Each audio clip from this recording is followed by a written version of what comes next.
I slept with my son's friend and my son cut contact with me. 4 years later he wants to meet up. I had my son at the age of 21 years old. His father passed away 2 years later. So it was me and my son against the world. When it comes to my dating life, I haven't been so lucky. I did have some random one-night stands here and there and very short-term relationships throughout my son's childhood. In the beginning of my son's senior year, he brought a friend home. Let's call him Max. He was basically at our house every other weekend. I was really happy because my son doesn't have a lot of friends. He usually keeps to himself. I really liked Max as a person. He was a real sweet guy. We had nice, short conversations whenever he was at our place. We exchanged numbers just in case. He would start sending me messages and jokes. I would respond back. My son didn't mind at all. After 4 months of coming to our house, Max texts me he wants to meet up for coffee out of nowhere. I texted him if it was something urgent or about my son. He responded by saying it's something important. I was curious, so I decided to meet up with him. When I met up with him, he looked very nervous. I asked him what the meeting was about. He told me I can't tell my son about it. He then confessed to me that he was developing feelings for me. I was taken aback by this. I told him that while I was flattered, I had to think about my son. He pleaded with me to just give him a chance. It was so long that I found somebody interested in me like that. Max was already 18 when he was introduced to me and he was a very handsome man. I said yes, but with the condition that it would be only casual dating and my son doesn't have to know about it. We met up the next week at his place. I told my son I was going out with my friends. After an hour into the date, we slept with each other. Then we promised to meet up in the near future. Our meetups became very frequent, and as such, our relationship grew stronger. I was beginning to fall in love with Max. We learned more about each other. Max was becoming my main source of joy. I wanted the weekend to start early just to be with Max. It was hard for me to pay attention to anything else in my life. Looking back, it seems that my relationship with Max had a negative effect on the relationship with my son. I had to come up with different excuses on why I wasn't around. I missed out on his soccer games. I think I really messed up when I missed his birthday dinner because I was with Max. I told him that work held me up. It was a week before my son's flight to college that I got a text from Max that my son found out about us. I got it in the middle of work. I was scared to go back home. When my son arrived home, he never uttered a word about the situation. He just pretended that nothing ever happened. He seemed very cold to me, never looked at me in the eye and gave one-word responses. When it came to dropping him off, he didn't even give me a hug or even look back at me when it was time for the flight to even wave goodbye.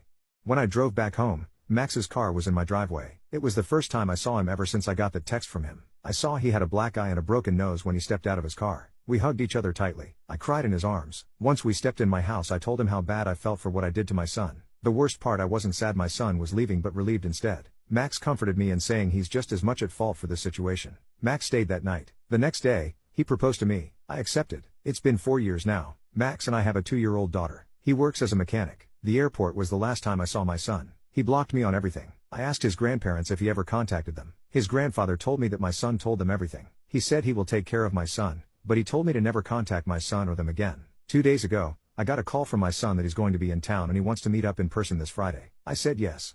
When is a time you should have been in tears, but felt stone cold emotionless. My wife of 10 years cheated on me for a reason so ridiculous. I genuinely could not believe my ears. My wife went out with friends like usual last night. She normally came back around 2 a.m., so I stayed up waiting. The hours ticked by with no word from her. By 4 a.m., her phone went straight to voicemail.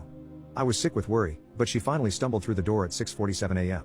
She came through in a tight dress and mesh leggings I had never seen, makeup smeared across her face. Relief flooded me for half a second before I took in her disheveled state.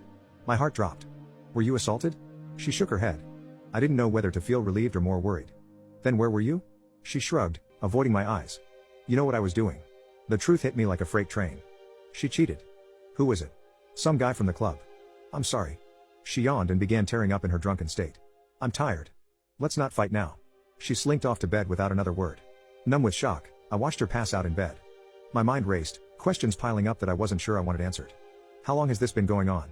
Was this the first time? I knew then this marriage was over. But before I left for good, I needed the truth. I packed a suitcase as the questions scrolled through my mind on repeat. By the time she woke, bleary-eyed, I was ready. She started crying when she saw the packed bags. I'll do anything to fix this. We can work through this together, I promise. I shook my head. The truth. Now. Or we're done. She took a shaky breath. It was just a one-time mistake. I never meant to hurt you. Don't lie to me again. How long? The tears came faster. A few times over the years. But it was just meaningless, I promise. Meaningless to her, maybe. But she had shattered my world without a thought. Did you even use protection? She nodded, unconvincingly. Do your friends cheat too then? Some have. She refused to say which ones. I vowed to message every friend's partner as a warning. Why? My voice cracked. Why would you do this? I braced myself. I needed variety. I was speechless. She did it for fun. For thrills. Not because I was lacking, simply because she felt like it. Her cold, detached tone chilled me to the bone. Her sudden shifts were unsettling.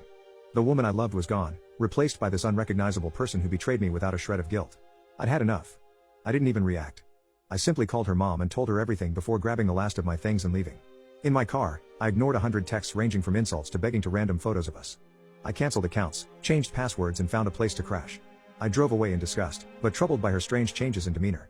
The life I knew was gone, but her unusual behavior lingered in my mind. Why was she going back and forth between uncontrollable tears to stone-cold responses? A few weeks passed before I spoke with her family. Her mother was distraught, blaming herself for missing the signs. Apparently, my ex had struggled with mental illness for years, hiding her symptoms out of fear and shame. Her erratic actions began to make a terrible kind of sense. Her family begged me to return, swearing she would get help. But the damage was already done. My heart had hardened, unable to forget her cruelty in those final moments. I knew the woman I loved was buried deep within herself and I was no match for the demons she faced. Have you ever witnessed a judge go completely ballistic and lose it in court? I'd gotten thrown in jail for the night, after I decked a guy that had been slapping his girlfriend around. Even though the jerk had swung first when I interceded, the cops decided I'd hurt him more than I had to. Spent the night the holding area, but actually knew a couple of the jail staff, and got one of them to get me a book to read. I go to court around 1:30 to 2 o'clock next day, and get a public defender for the sole purpose of setting bail. As I didn't have a record, I knew I should be able to get a signature bond, then straighten everything out later. My case got called for felonious assault, and the judge called for a $5,000 cash bond. Without batting an eye, the idiot public defender stated, "Thank you, Your Honor, we think that's fair." I stared at the dolt for about 5 seconds, said, "Shut up, you're fired." The judge asked if I'd just fired my attorney, and if I thought it a good idea. I said yes, and thought I could do better than that, so I asked for a $5,000 signature bond. Judge countered with $2,500 cash, and I asked to approach the bench, and say something I don't want heard in open court. The judge looked puzzled but said okay. I went up without the legal joker, but the assistant DA and a bailiff that was a cousin of mine went with me. Here's how it went. I asked the judge to mute his microphone, as I didn't want others to overhear. Judge again asks why, and I pointed to the local newspaper guy with nothing to do. Judge, why do you think you deserve a signature bond? Me, because it's Wednesday.